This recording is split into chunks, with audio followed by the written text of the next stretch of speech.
are 8, 6, and 4. So I'm planting seeds that I'm not really sure where they're going to grow, but based on the interviews, people have given me the instinct that I'm going in the right direction. So the rule is to make sure you're there for the little things. So later in life, they bring you the big things.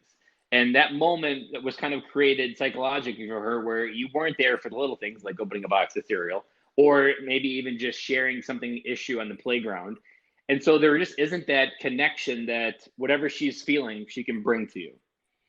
So we kind of recreate it. And the beautiful part is whether your daughter is 9, 18, 29, it doesn't really matter. There is always room for a father inside our kids' hearts. And it's always, they'll always want to have a relationship with dad, no matter how far they've gone down. So anybody listening out there, whatever season of life you're at, it is never too late to reignite that connection with your kids, because they're biologically wired to have a relationship with their father. So what I would give advice in your particular situation is try to go into a particular moment of like doing an event, going for a bike ride. Like an often thing that I used to do in the summer, and we'll be doing it again, is my oldest daughter and I, we would bike to the local gas station. We would have a smoothie together, and then we'd bike back. And while we were sitting at the gas station having a smoothie, it just creates those moments where it's just you two. And you can kind of just ask questions like, hey, what's going on? Is there anything going on at school that you want to talk about? Or if she's maybe a little bit closed off, give it an opportunity for her to know you. Like, there is another side to parenting and fatherhood that many dads do not reveal their life to their kids. They think like they have to protect them to be this superhero that we can't like show our vulnerable side. And I've recently just connected this thought, like the worst thing that our kids could have happen to us is we die and they learn who dad was at the funeral from one of our best friends. And in those moments when they hear a story about dad and they're like, why didn't my dad ever tell me that when he was alive? I feel like I could have got to know him so much better. Those two sides of it, letting your daughter know who you are, maybe sharing a story that you think she needs to hear about something going on, or something that just kind of opens up a conversation. And it's those little moments of opportunity that allow you to go forward and create some connection. And there's like a rule that I talk about in vulnerability. The world is waiting for you to go first, and when you go first, you give some permission second. So in some ways, it could be how you maybe need her. What's something you need from her to be able to understand what's going on? Or if it's also, there's another simple question. I just gave this advice to another dad today. Don't forget, you can actually give them the keys to the bus. Like as dads and as leaders in business, we have the same problem. We often get sucked in that people look for us the answer, so we think we have to have all the answers. Give them the keys to the bus. A good leader just asks a great question. Like you already said, ask a better question to get a better answer. The best question you can ask your kids is, hey, what do you wish we did more together? Or what's something that we do together with dad that you really enjoy and you want to do more of? Or what's something that we're not doing that you really want to do? Like it doesn't have to be all on us. And we often get so internally that we have to be the guy that figures it out. But I would almost, as I'm working through and talking this, I think giving her the keys to this problem might actually be a solution to be like, hey, what's something you want to do with dad that we've never done before? Anything you want.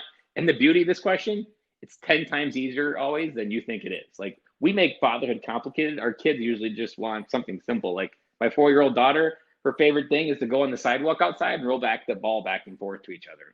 It's the simplest thing, but that's honestly the thing that she goes back to over and over. Like, hey, dad, can we roll the ball back and forth together outside? Okay. I love that. Now, the last two questions I ask everybody. How do we find you? How do we find what you're doing, what you're up to? How do we find your podcast? How do we find you, and how can we interact and support your mission? The podcast, Military Veteran Dad, can be found at militaryveterandad.com. All the links for all the different platforms are all there, blog, episodes. And then there's also a free friendship course. So friendships changed my life. So that's one of the free things that I offered first to help veterans come home as a way to just get reconnected to themselves. So that's over at freedadcourse.com. Is a free 5 audio 10-minute lesson course on how to have more friends in your life. And then also I've just recently expanded the brand into coaching with helping all dads come home. Like I've kind of branded it, calling it the business of fatherhood. And what I've learned from talking to so many dads on my podcast is what we suffer from dads in the military is the same universal stuff that every dad suffers from. We just call it different things and dress it up with different reasons and use different words to describe it.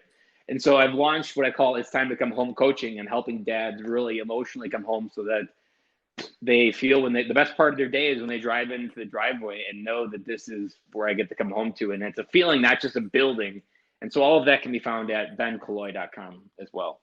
Okay, so now my last question is, and I'm sure you just answered a lot of them, but my last question is, we're in such a crazy world right now where grandparents and parents, they're homeschooling, they're teaching kids, and we're trying to make a living, both parents working outside the home sometimes.